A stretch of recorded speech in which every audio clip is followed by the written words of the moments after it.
이 사건도 지금 안 다뤄볼 수가 없습니다.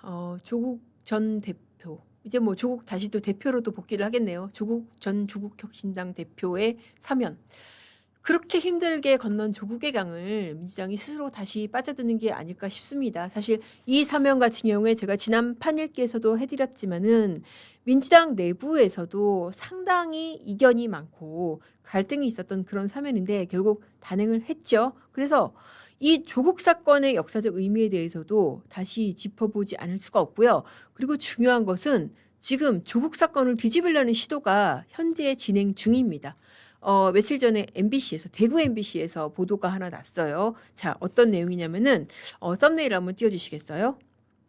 자, 이게 지금 이런 보도 보신 분 있을지 모르겠습니다. 단독 그래서 정경심 동양대 표창장 위조 판결 뒤집는 새로운 증거. 새로운 증거가 나왔대요. 이거 판결 뒤집어져서 아예 없어지는 거 아니야? 그렇게 혹시 생각하시는 분들이 있을 것 같아서 제가 여기에서 나온 이 증거의 의미 그리고 이제 새로운 증거인지까지도 하나하나 분석을 해드리겠습니다. 자, 이미 사면이 됐는데 지금 이거를 왜 할까 싶죠? 결국은 재심을 노리는 거라는 생각이 드는데 재심이라는 게 확정된 판결을 갖다가 다시 뒤집는 거잖아요. 확정된 유죄 판결을 다시 뒤집는 거잖아요. 이 재심의 가장 중요한 요건 중에 하나가 새로운 증거입니다. 새로운 증거가 나왔다. 그거죠. 이거는 누가 봐도 이 재심을 노리는 그런 시도의 하나로 해석이 될 수 있는데 보겠습니다. 보도 내용이 개요가 그런 거예요. 기자가 이제 이 판결을 자기가 이런 식으로 요약을 하더라고요.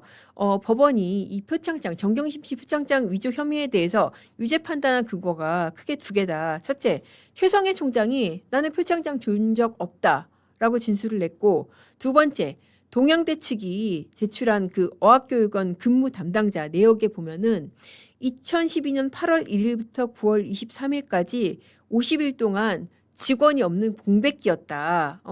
그런데 정경심 씨가 표창장을 발급받았다는 날짜는 8월 말부터 9월 7일.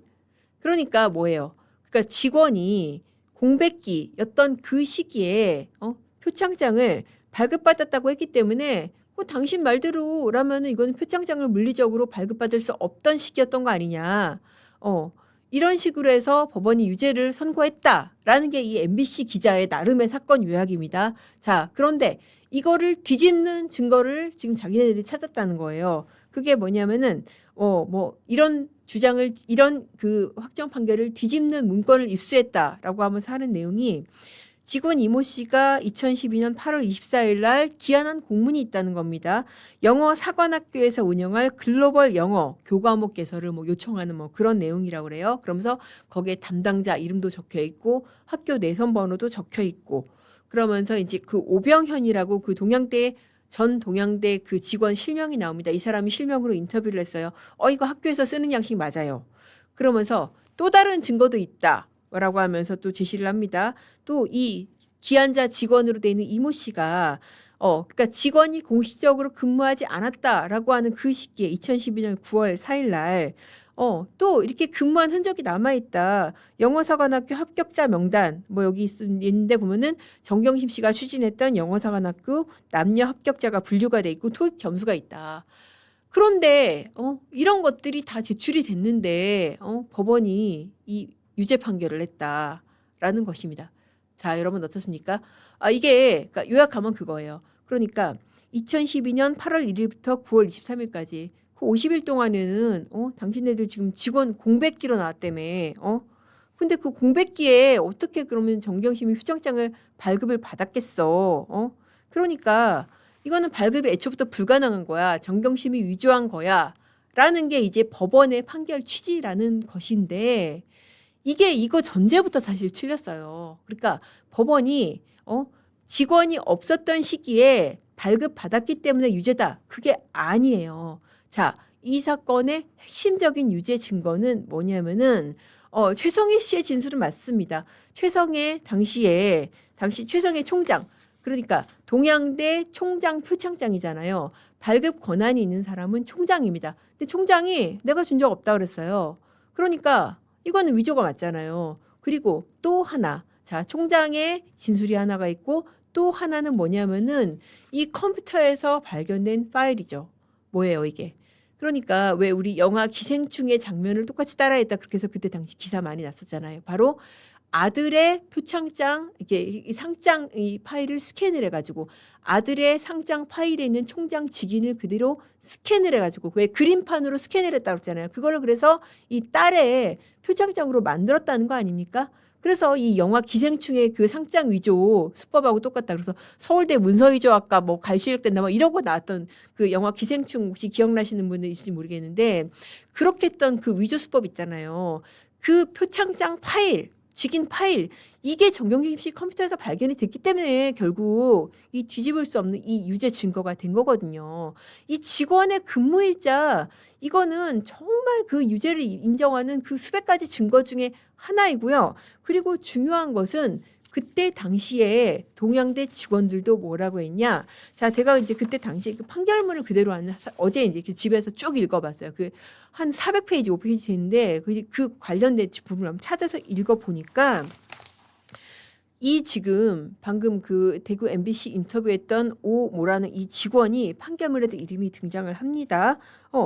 이 사람은 2012년 9월 7일경에는 어학교육원에서 근무하지 않은 사실 뭐 이런 게 이제 그 언급이 돼요. 뭐 경위 사실 중에 하나로 언급이 된 거는 맞습니다. 자, 그런데 더 중요한 거는 그때 당시에 다른 직원들이나 이런 사람들이 내가 그때 그 지금 의심받았던 위조로 의심받았던 그 조민 씨 표창장 있잖아요. 이거 기한한 사실이 없어요.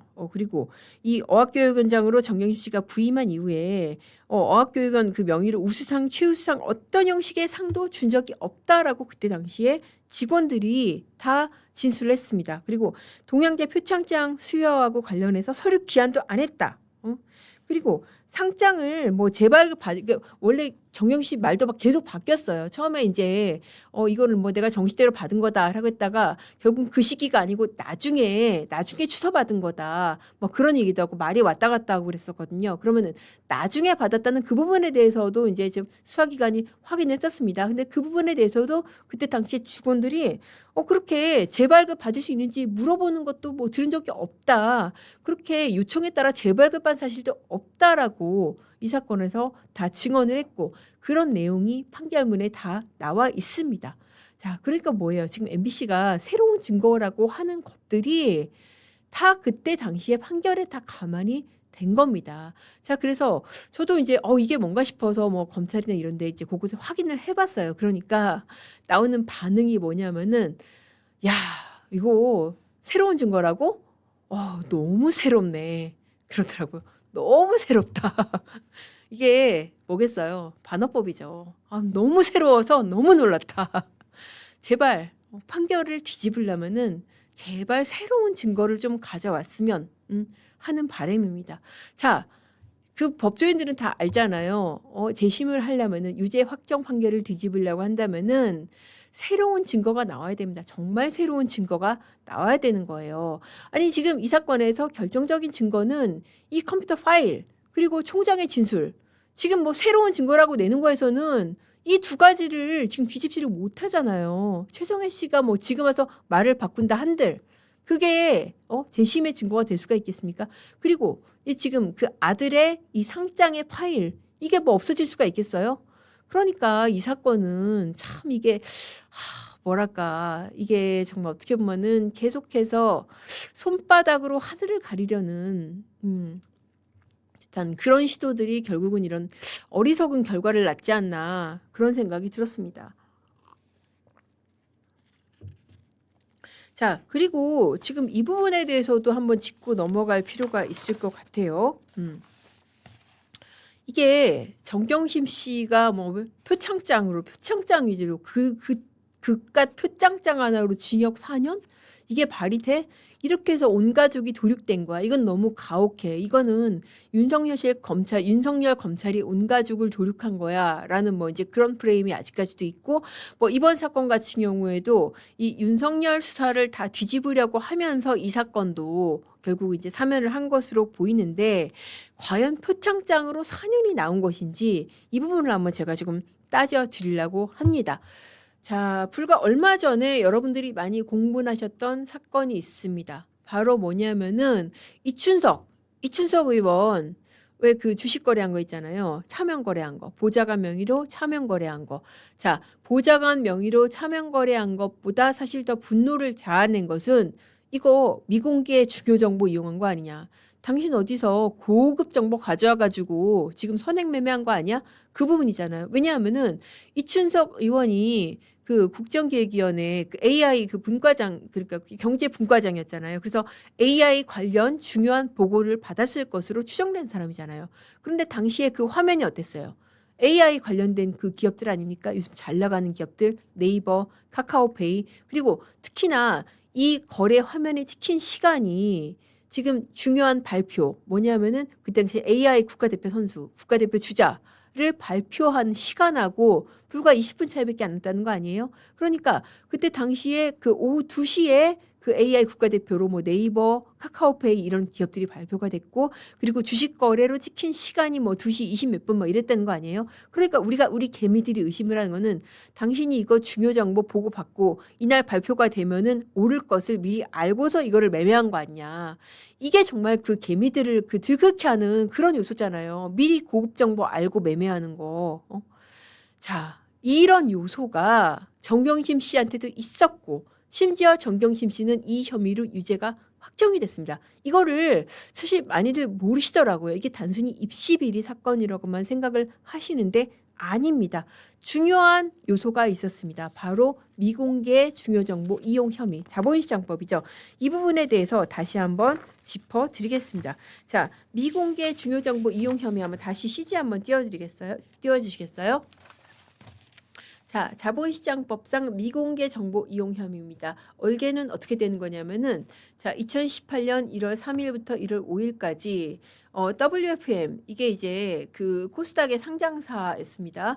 WFM 주식 16,772주를 7,739만 원에 장내 매수해 가지고 1월 9일부터 22일까지 9,426만 원에 매도를 했다. 7,700만 원에 사가지고 9,400만 원에 팔았다. 그래서 1,683만 원 수준의 부당이익. 뭐 살 수도 있고 팔 수도 있는 거지. 뭐 시세차익 노린 거 아니야? 근데 중요한 것은 이 과정에서 미공개 정보를 이용을 했다라는 것이죠. 자, 어떤 미공개 정보냐? 이게 그 조범동 씨, 이게 오래된 사건이라서 이름 좀 가물가물들 하실 거예요. 조국 전 대표의 오촌 조카입니다. 오촌 조카가 코링크피 이 사모펀드잖아요. 원래 이 조국 사건의 시작이 사모펀드로부터 시작이 됐죠. 아니 장관 후보자가 공직자가 사모펀드를 해 이러면서 대대적인 수사를 시작을 했었던 거예요. 이 코링크피 그 대표가 실질 대표가 코스닥 상장사 이 WFM을 인수하면서 얻은 여러 가지 정보를 정경심 씨한테 넘겨준 거 아니냐 그런 거예요. 그래서 이 넘겨준 것으로 의심받았던 핵심 정보가 뭐냐면은 2018년 1월 초부터 이 WFM 군산 공장 가동에 관한 그런 정보를 알려줬다는 것이죠. 그렇게 해서 남동생하고 같이 주식을 샀다라는 것입니다. 자, 여기에 대해서 이제 정경심 씨는 뭐 이거가 아니다. 아니 이거 군산 공장 가동한다는 거는 2011년 11월에 이미 기사도 나왔던 거다. 그리고 12월에는 공시도 나왔던 거다. 라고 하면서 무죄를 주장을 했었습니다. 자, 그런데 재판부가 어떻게 판단을 했냐? 그때 당시에는 그냥 공장을 가동한다. 이런 정보였지만은 중요한 거는 이 코링크피, 그 사모펀드가 이 WFM을 인수를 하면서 음극재 사업을 할 것이다. 이게 중요한 정보라는 것이죠. 그냥 공장 가동한다는 거하고 어떠세요? 2차 전지, 음극재. 지금도 사실 핫하지만은 그때 당시엔 더 그랬겠죠. 이 음극재 사업을 한다. 이런 중요 정보를 정경심 씨가 미리 받았다는 겁니다. 그렇기 때문에 군산 공장 가동이라는 이 공시 정보의 의미 자체가 달라져 버렸다. 그렇게 해서 이 정보의 의미 자체가 달라진 이런 중요 정보를 미리 알고 매매를 했기 때문에 이거는 자본시장법 위반이다. 어떻습니까?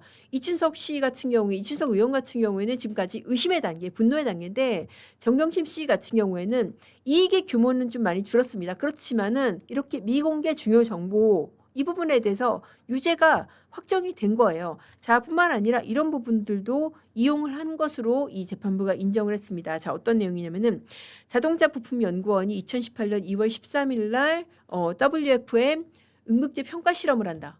중요한 정보죠. 사실 이런 첨단 산업이나 2차 전지, 바이오 이런 것들 같은 경우에는 어떤 평가 실험을 한다, 뭐 새로운 뭐 물질을 개발한다. 이거 굉장히 중요한 정보잖아요. 주식 하시는 분 아시겠지만은 이거를 먼저 들었다는 거죠. 그리고 주식 샀다는 거.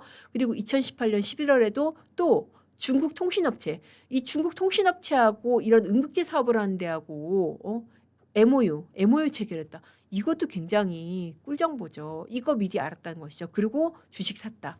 이 부분에 대해서 다 1심의 유죄 판단이 유지가 됐고요. 다만 이 부당이득 산정은 빠졌습니다. 왜냐하면 그 뒤에 공개된 뒤로 이제 주가는 오르지 않았다 그래요. 근데 중요한 거는 사실 이 범죄 혐의가 주가가 올라서 실질적으로 이득을 얻지 않더라도 처벌이 됩니다. 왜냐하면은 주가가 올라서 이득을 얻을 경우에만 처벌을 하면은 이런 행위를 근절할 수가 없잖아요. 그러니까 결과적으로 주가가 빠져가지고 미실현 이익이 됐다.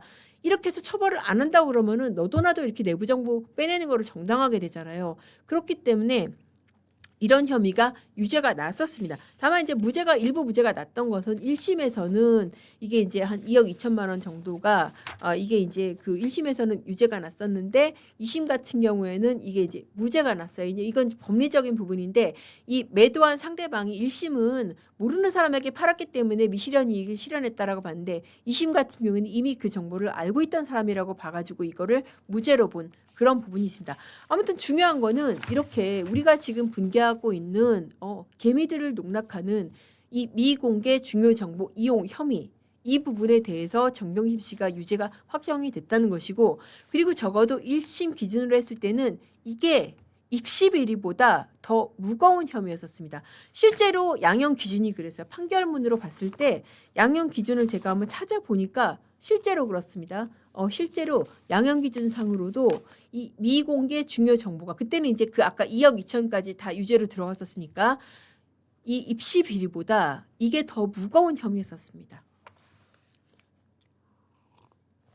자, 그렇게 해서 이 정경심 씨 혐의가 단순히 입시 비리만 있다 이거 아니고요. 그리고 입시 비리 부분 그때 민주당에서 이제 그런 식으로 또 이제 맡아도 그랬는데 입시 비리 빼고 다 사모펀드 무죄 났다 그거 아닙니다. 이렇게 미공개 중요 정보 이용 부분 일부는 무죄가 됐지만은 상당 부분 유죄가 됐고 또 일부는 무죄가 됐더라도 다른 증거 인멸 은닉 이런 부분들이 유죄가 났기 때문에 정경심 씨가 1심하고 마찬가지로 2심에서도 징역 4년이 났고 그대로 확정이 됐었습니다. 그리고 여러분들 다 아시다시피 그 7가지 7대 허위 스펙 있잖아요. 뭐 이 위조 표창장을 비롯해 가지고 고등학생이 의학 논문의 1저자로 등재됐던 부분이라든지 무슨 공주대에서 실험을 전혀 안 하고 잠만 잤다고 그러는데 거기에 대해서도 인턴 증명서를 받은 부분이라든지 그런 부분들 다 유죄로 인정이 됐었습니다. 자, 이게 참 중요한 거는 어떻게 보면은 이렇게 해서 스펙만 허위 스펙만 쌓은 게 아니라 결국 이거를 자기 입시에 이용을 했다는 것이죠. 자, 입시에 대해서 얘기를 하자면은 제가 참 할 말이 많습니다. 사실 저희 아이가 고3이거든요. 그래서 지금 한참 이제 좀 있으면 수시 원서를 써야 되고 하는데 지금 와서 생각을 해보면은 이게 있을 수가 없는 입시라는 생각이 드는 게 조민 씨가 외고를 나왔잖아요. 외고를 나왔는데 어디를 갔습니까? 의전원을 갔어요. 이게 도대체 말이 되나요? 물론 이제 그때 당시에는 조민 씨뿐만 아니라 이런 식으로 입시의 구멍을 이용해서 이렇게 좀 말도 안 되는 그 스펙 점프를 시도한 사례가 상당히 많았을 것으로 생각이 되는데 그러니까 정경심 씨 계속 그걸 얘기잖아요. 그때 당시에 제도를 이용하고 있다. 근데 그냥 제도를 이용한 정도가 아니라 이건 뭐예요?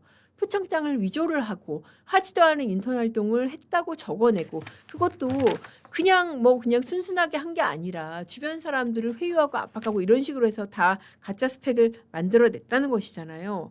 자, 이게 지금 이제 혹시 이제 그 입시제로 이제 관련된 분들이 있으실 것 같아서 제가 좀 설명을 드리자고 한다면은 지금 같은 경우에 지금 기준으로 의대에 가려고 한다면은 내신이 1점대 1.0몇 정도 돼야지 그 의대 수시 넣어볼 수 있을 겁니다. 그리고 뿐만 아니라 수능도 잘 봐야 되죠. 그 수능 최저라고 하잖아요. 그러니까는 수능 그 각 과목의 합이 그러니까 등급의 합이 3합 4.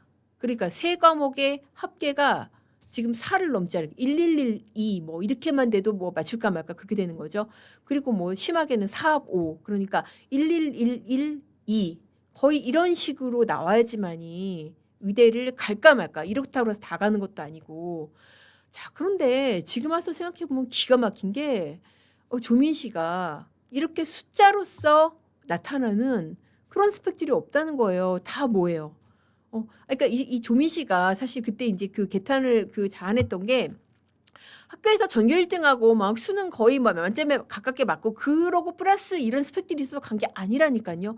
그런 숫자적인 그런 스펙이 거의 없이 이렇게 무슨 뭐 인턴 증명서 뭐 어디 뭐 봉사활동 뭐 이런 걸로 지금 뭐야 외고생이 의대를 갔기 때문에 의전원을 갔기 때문에 학부모들이 분개를 하고 정말 온갖 사람들이 다 마음이 돌아서고 심지어는 뭐 민주당 지지했던 사람들까지도 마음이 돌아서서 결국 정권 교체까지 이어졌던 그런 사안인 거예요. 물론 이제 지금의 입시 기준하고 당시의 기준하고 뭐 단순 비교는 안 되겠지만은 제가 이제 그 말씀을 드린 이유는 현직 그 고3 엄마의 입장으로서 야, 지금 생각해 보면은 너무 좀 말도 안 되는 이 스펙 점프라는 생각이 들어서 이렇게 내신이 정말 1점 극초반이고 수능 체제도 빵빵하게 맞춰야지 이 넣을까 말까한 이런 그 의대 지금 의전원이 없어지니까 의대 이쪽 계열을 외고생이 뭐 이런 수능 체제나 이런 것도 없이 이런 스펙만으로 갔다 이게 말이 돼? 라는 생각이 지금 이게 그때는 아마 지금처럼 이렇게 의대 광풍이 불지는 않았을 텐데 지금의 이 시점에서 생각해 보면은 정말 더 말이 안 된다는 생각이 들어서 우리 모두를 공분케 했던 그런 입시 비리라는 생각이 들어서 한번 짚어봤습니다. 재판부에서도 뭐라고 그랬냐면은 1심에서는 그런 표현도 했어요.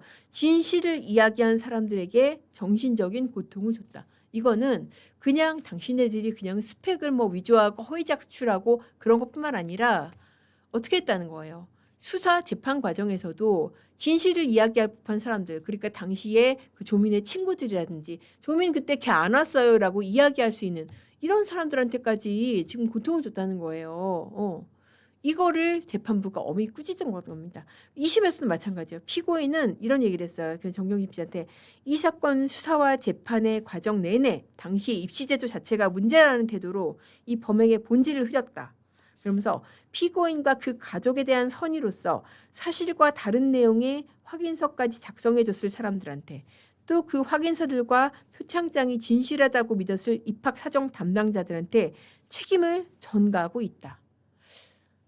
그러니까 어때요? 그러니까 이렇게 어떻게 보면은 숫자로 나타나는 객관적으로 증빙할 수 있는 그런 성과가 없는 채로 이런저런 엄마 아빠가 만들어 놓은 이런 스펙으로 의전을 오니까 어떻게 됐어요? 조민 씨가 유급을 2번이나 하지 않았습니까? 그렇게 유급을 했는데도 어떻게 했어요? 장학금을 받았습니다. 심지어. 자, 그 장학금에 대해서 그 교수가 뭐라 그랬어요? 이거 공부를 못해서 혹시 공부를 포기할까 봐. 지금 낙담할까 봐. 격려하는 장학금을 줬다. 여러분 유급했는데 장학금 받아보신 분 혹시 있으세요? 있으시면은 한번 혹시 나중에 댓글로 남겨드리면은 제가 뭐 정말 사비로 기프티콘이라도 한번 싸드릴게요. 그렇게 정말 말도 안 되는 장학금을 줬던 사람까지 이번에 사면이 됐습니다. 누구예요? 노한중 교수. 노한중 그때 그 의전원장 그때 당시에 뇌물죄로 기소가 됐었어요. 그러니까 이 장학금 600만 원 그때 준 장학금이 600만 원이었습니다. 이거는 조민 씨한테 그냥 장학금으로 준 게 아니라 결국 그 아버지인 조국 당시 민정수석한테 준 뇌물 아니냐. 그래서 뇌물죄로 기소가 됐는데 뇌물은 무죄가 나고 이 청탁금지법 김영란법 위반은 유죄가 났었습니다. 그런데 이 김영란법 위반 600만 원 선고받았던 노환중 당시 의료원장까지 이번에 사면이 됐습니다. 어떻습니까? 야, 이거는 지금 보세요. 조국, 정경심 씨는 사실 이미 가석방 된 상태인데 이번에 사면 복권됐고 조국 씨 이번에 실형 지금 살고 있다는 지금 8월 15일 아마 나오겠네요. 지금 얼마 안 남았죠? 나올 것이고 또 관련자 누구 있습니까? 최강욱. 지금 최강욱 전 의원 같은 경우에는 그때 특히 이제 아들 부분에 많이 관여를 했었죠. 아들의 허위 인턴 증명서. 자기가 변호사하면서 변호사 사무실에서 당시에 인턴 안 했는데 인턴 했다라고 속된 말로 가라. 허위 인턴 증명서를 써준 그런 혐의로 재판을 받게 됐는데 거기서도 계속 뭐 공소권 남용에서부터 정말 온갖 주장을 다 했지만은 다 안 받아들여지고 결국은 유죄 확정이 됐었죠. 근데 이제 그거를 사면을 해준다는 겁니다. 그때도 이제 실형은 아니고 집행유예가 나는데 그걸 사면을 해준다는 건 결국 또 뭐겠어요? 이것도 이제 피상호권에 관련된 것이겠죠. 자, 이 사면에 대해서 최강욱 전 의원 본인 페이스북에 어떻게 썼습니까? 착하게 살자. 착하게 살겠습니다. 착하게가 아닙니다. 착하게. 아, 이거 착하게 살게요. 아유, 비웃는 거죠. 조롱하는 겁니다. 그러면서 윤두머리는 가만두지 않겠다? 그러니까는 그 자기를 이렇게 기소해서 유죄 판결을 받게 한 윤두머리, 그러니까는 윤석열 전 대통령 우두머리, 내란수계 이런 거를 결합한 단어 같은데 윤두머리 가만두지 않겠다. 이렇게 일을 가는 페이스북을 남겼었습니다. 야, 광복절 사면 정말 진짜 아름답죠. 여러분 어떻습니까? 이런 사람들을 사면을 한 게 지금 이번 8.15 사면입니다. 광복절의 의미에 대해서 정말 그야말로 똥물 끼얹은 거예요.